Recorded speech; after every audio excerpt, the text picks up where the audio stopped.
Slow classes में आप सभी का फिर से स्वागत है। मैं रोहित। आज अपन बात करेंगे चैप्टर 5 के बारे में। तो चैप्टर 5 के अंदर अपन ने सेक्शन 48 से 49 तक 48 तक बात कर ली थी। 48 में देखा था कि percent of offences into the other jurisdiction, यानी अन्य अधिकारिता में जो भी व्यक्ति है उसका पीछा किस प्रकार से किया जाता है, कि फॉरमोस्ट कंडीशन किसको फॉलो की जाती है, कि कौन कौन सी कंडीशंस को देखा जाता है, इस इत्यादि के बारे में चर्चा कर ली थी अपन ने। अब आप बात करेंगे सेक्शन 49 यानी अनावश्यक अवरोध न करना। अब सेक्शन 49 क्या कहता है इसके बारे में चर्चा करेंगे।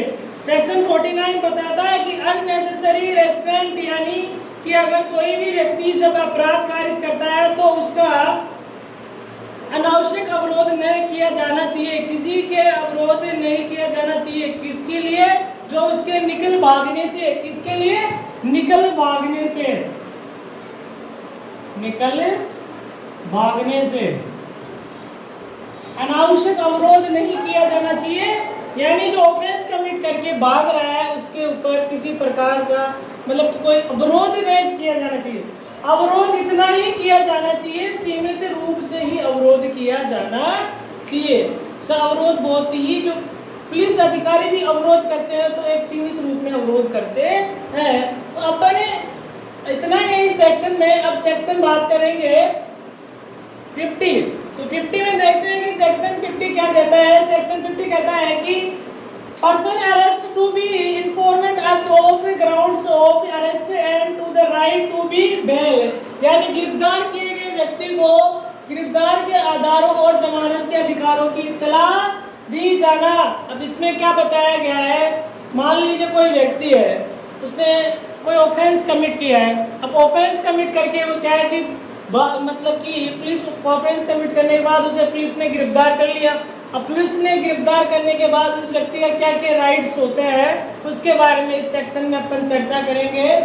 सीआरपीसी के सेक्शन 15 में यह मेंशन है कि अगर कोई व्यक्ति गिरफ्तार हो जाता है तो उसका यह राइट होता है कि पुलिस अधिकारी उसको मतलब कि अगर उसने कॉग्निजेबल ऑफेंस किया है तो उसके यह प्रक्रिया बताई जाएगी कि आप वकील को हायर कर सकते हैं। ऐसी स्थिति में ऐसे आप बेल ले सकते हैं, या बेल मतलब कि अगर उसने नॉन कॉग्निजेबल ऑफेंस किया है तो मतलब कि उससे बेल बॉन्ड्स भरवा के उससे बेल दी जाएगी, ये उसके बेल के बारे में इत्तला दी जाएगी भाई।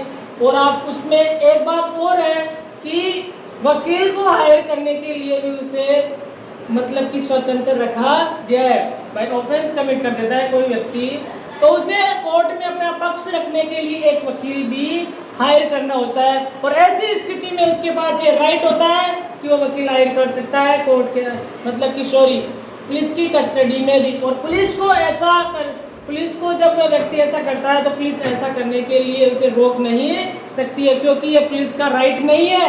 ये राइट किसका है? एक्यूज्ड का, क्योंकि एक्यूज्ड के पास ये अधिकार होता है कि वह किसी भी वकील को हायर कर सकता है और अपना कोर्ट के अंदर पक्ष रख सकता है। और इसमें ज़्यादा क्वेश्चन तो पूछे नहीं जाते आरजेएस या फिर एलएलबी के अंदर ज़्यादा नहीं पूछा जाता है कि ये पूछ सकता है कि व्यक्ति के जो अरेस्ट व्यक्ति उसके राइट्स कौन से सेक्शन में है। तो इसमें दे रखा है सेक्शन 50 के अंदर जो व्यक्ति अरेस्टेड हुआ है उसके राइट्स किसमें है?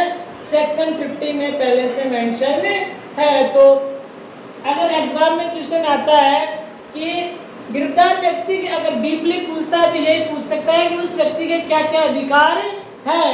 तो उसमें यही है कि वह वकील हायर कर सकता है, या फिर मतलब कि पुलिस अधिकारी से सलाह ले सकता है, वकील से सलाह ले सकता है कि मुझे किस प्रकार से बेल मिलेगी या मैंने कौन सा अपराध। और इसमें फॉरमोस्ट एक बात और है कि पुलिस को जब पुलिस उसे एक्यूज्ड को गिरफ्तार करने जाएगी तो उसे यह बताना होगा कि आपको इस जुर्म में गिरफ्तार किया जा रहा है, और अपना आइडेंटिफाई भी उसे बताना होगा कि मेरा नाम ये है, वो रैंक बतानी होगी, फला थाना से आया हूँ, इत्यादि बताना होगा।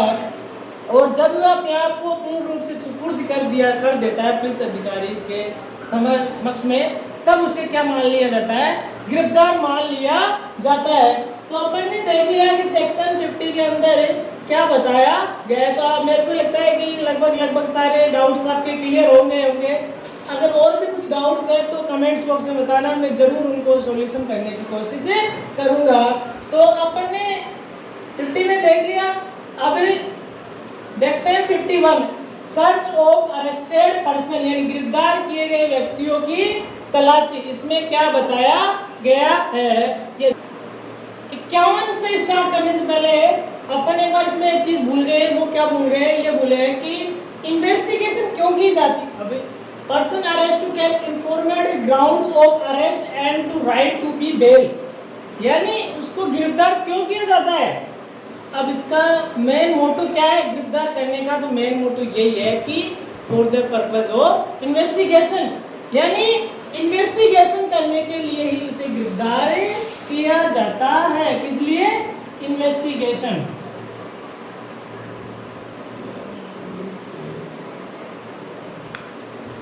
इन्वेस्टिगेशन के लिए ही उसे गिरफ्तार किया जाता है।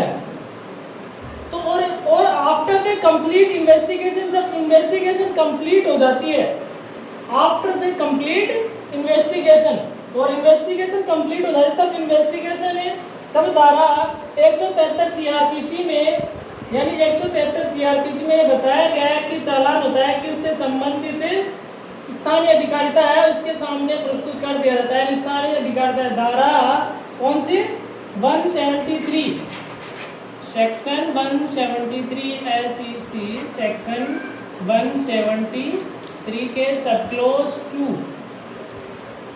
क्लोज 2 यह बताता है कि उसे स्थानीय अधिकारिता रखने वाले मजिस्ट्रेट के समक्ष प्रस्तुत कीजिए, और उस मजिस्ट्रेट के समक्ष प्रस्तुत करने के बाद मजिस्ट्रेट उसका संज्ञान लेता है, और संज्ञान लेने के बाद मजिस्ट्रेट को लगता है कि इसका मतलब कि ऑफेंस कौन सा कमिट किया है, वह नॉन कॉग्निजेबल है क्या कॉग्निजेबल है इत्यादि को देखने के बाद उसका बेल मिलनी चाहिए नहीं बेल मिलनी चाहिए इत्यादि कंसल्ट होने के बाद मजिस्ट्रेट उसे बरी कर देता है।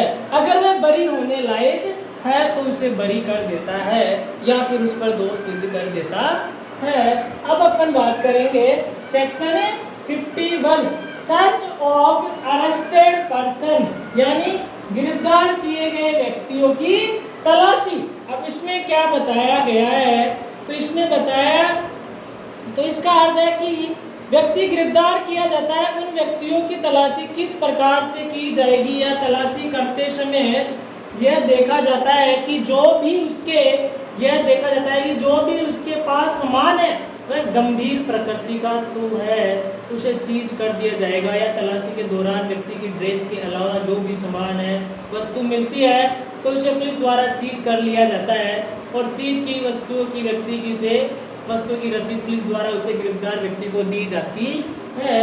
तो इसमें ज़्यादा मेन कुछ नहीं है, इसमें ओनली यही बताया गया है कि गिरफ्तार किए गए व्यक्तियों की तलाशी। मान लीजिए कोई व्यक्ति गिरफ्तार किया गया है तो उसको सर्च किया जाएगा, उसकी मतलब कि एक तरीके से इंक्वायरी की जाएगी। अब इंक्वायरी के दौरान उसकी एक तरीके से ड्रेस देखी जाएगी, जेबें चेक की जाएगी, या फिर उसके में यह देखा जाएगा कि उसके पास कोई मतलब कि गंभीर प्रकृति का सामान तो है या नहीं है।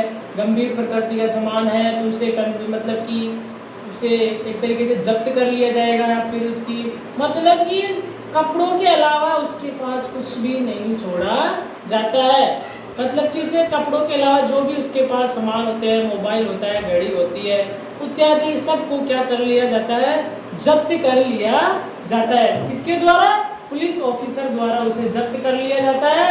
और पुलिस का उस समय यह कर्तव्य होगा, ही इज ड्यूटी बाउंड, किसके लिए, कि उस जो भी चीज जब्त की गई है उसकी रसीद किसको दी जाए, व्यक्ति जिसने मतलब कि जो गिरफ्तार किया गया व्यक्ति है उसको दी जाए। किसकी रसीद, जो भी उसके पास सामान मिला है उसकी रसीद उस व्यक्ति को दी जाए, भाई आपसे ये सामान जब्त किया गया है। और बाद में अगर उसके ऊपर दोष सिद्ध नहीं होता है तो फिर उसे पुलिस ऑफिसर के द्वारा, जो भी मजिस्ट्रेट थाने में जो भी अधिकारी है उसके द्वारा उसे वापस सौंप दिया जाता है। तो सेक्शन अपना 51 कंप्लीट हुआ। आज इतना ही इस सेक्शन में देखेंगे, और मैं इसमें इतना छोटे छोटे लेक्चर्स इसलिए बना रहा हूँ कि बड़े लेक्चर आपको समझने में दिक्कत होती है, इसीलिए एक वीडियो में 2 या 3 सेक्शन ही लेते हैं, और इससे क्या है कि आपको भी समझने में आसानी होगी और मेरे को भी आपको समझाने में आसानी होगी, दोनों को फायदा है। इसीलिए छोटा वीडियो है, पूरा देखिए इस बिना स्किप किए हुए। और अगर फिर भी किसी भी प्रकार की प्रॉब्लम आती है तो मेरे को कमेंट्स बॉक्स में बताएं, आपके हर सवाल का मैं जवाब देने के लिए तैयार। आपका रोहित। ठीक।